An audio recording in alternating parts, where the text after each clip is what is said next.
Alright, this is John Kohler with DiscountJuicers.com. Today I have a very special treat for you. We have the original Omega 1000 juicer. So you can see here we have the original Omega style juicer that was made in the 1950s, and it's improved a lot since then, but it's still the basic same design.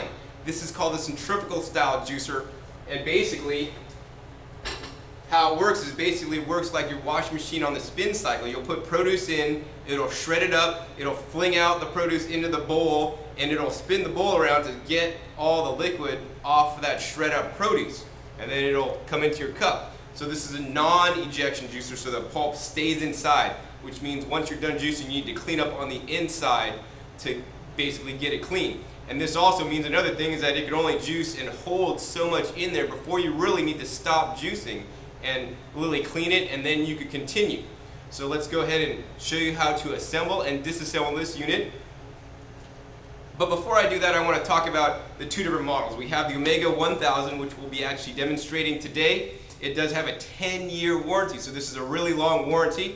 But let me go next door here, and this is the Omega 9000 juicer. And if you thought a 10-year warranty was really long, well, a 15-year warranty is 5 years longer. So this is the Omega 9000 model, this is the 1000.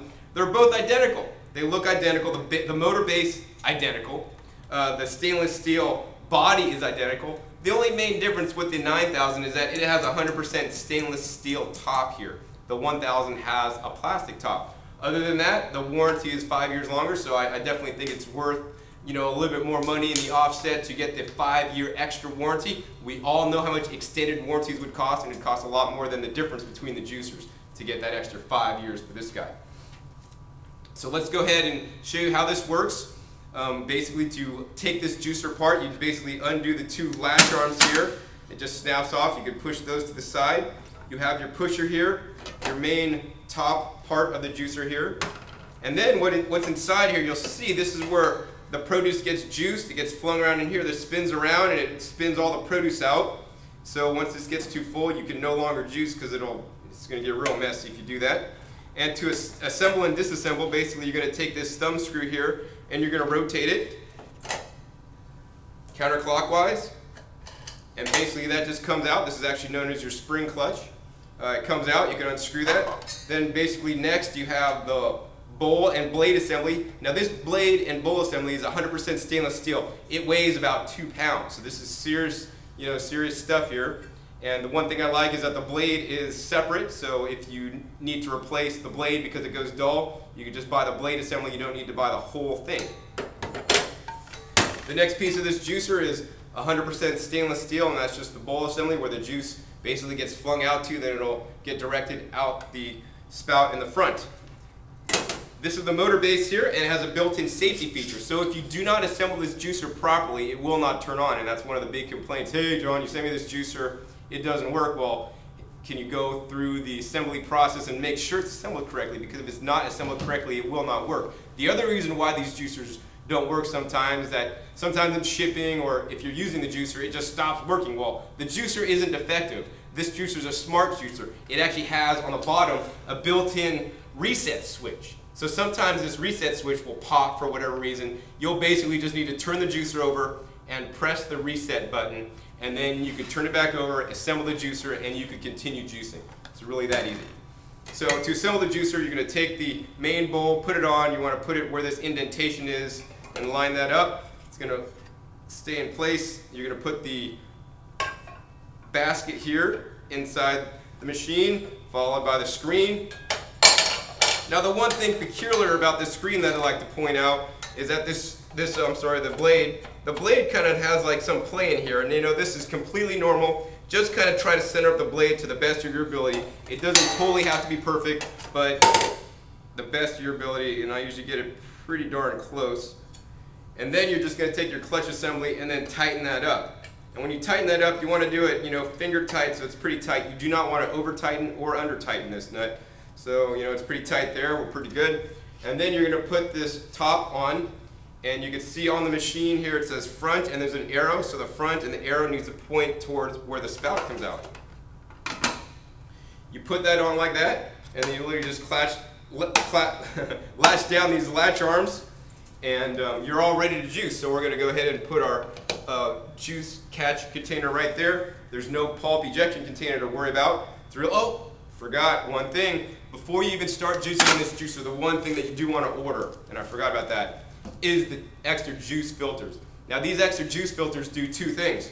Number one, it makes cleanup a breeze, because as you just saw, I had this machine open and you saw this juicing screen in here. So if you juice without the filters, you're going to have to clean this whole juicing screen, and there are literally thousands of little holes that will get plugged up with pulp and juice, and that you will have to clean out. And if you're cleaning out, I'd recommend a nylon bristle brush. That's the most effective way. You can kind of poke at it with the nylon bristle brush and then go around and scrub it under some running water. I find that the most effective way to clean this juicer. But if you don't want to clean it that much, and it's going to be a lot easier to clean, this is basically a paper filter, and it's much like the same material that a coffee filter is made out of.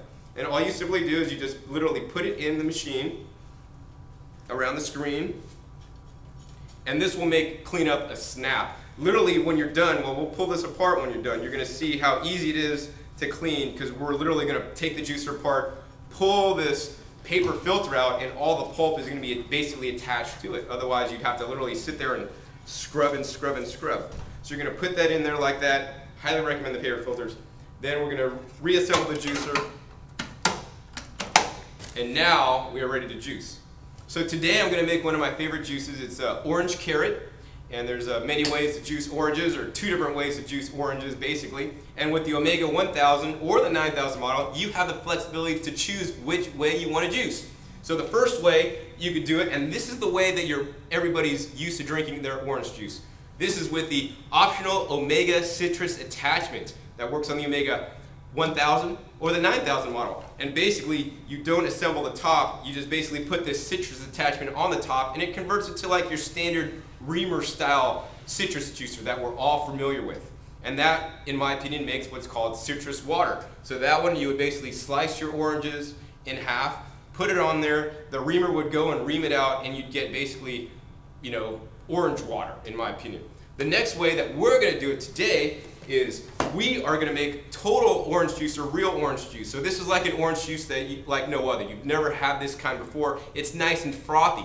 So what we did was we took the whole orange and we literally just cut off the coloring. You could take a carrot peeler to peel off the coloring, or I did it with a knife here. So we want to leave as much white pith part on the orange as possible, because that is where the bioflavonoids and most of the nutrition is in the white pith. Now this will also make it taste not as sweet, but it's kind of good. It makes it nice, frothy, and rich, and it's like no other. You got to try it. This is the best way because you can get the most nutrition. So let's go ahead and start juicing this. I'm going to turn the machine on. It's nice and quiet. It runs at 3,600 RPMs. We can go ahead and start putting the oranges in there.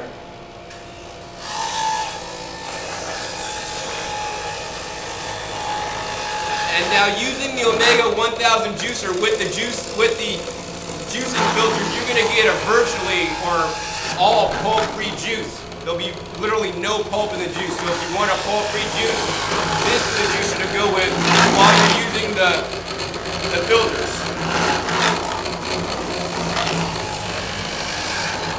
So we put a couple oranges in there now, and now let's go ahead and juice some carrots.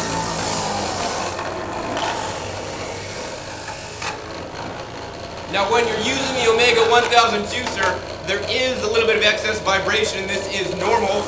It's because the produce that you're juicing inside the machine is literally spinning inside the machine just like your washing machine on the spin cycle.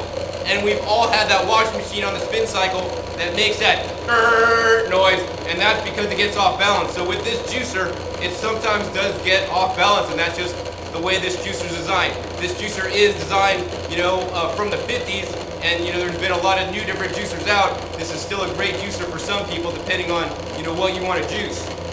And what we're going to do now is take it apart. So literally, to take it apart, you're just going to unlatch each of these latches here. And once you do that, you're going to take off the top, and we'll show you how easy it is to clean. And it does take some time to come to a stop there. So undo the clutch nut, and then this is the whole mass. Now this has all the pulp in there, as you can see. And we can take the blade assembly out, and you can see all the pulp that's left inside this machine. So what we're going to do is kind of reach through there and try to reach through the filter. And we're going to untwirl the filter and hopefully not rip the filter at the same time. And as you can see, this is completely clean now. And this is basically all the pulp left onto the filter. So the other thing about this is that, you know, there may be a little bit of juice left in. It's still a little bit wet and something could drip out. So in many cases I recommend juicers other than this, but for some people this may be the juicer that's right for you. And there was some more juice in there. So this is John Kohler with DiscountJuicers.com with the Omega 1000 and 9000 juicers. And be sure to visit DiscountJuicers.com/YouTube for special promotional offers for our YouTube visitors.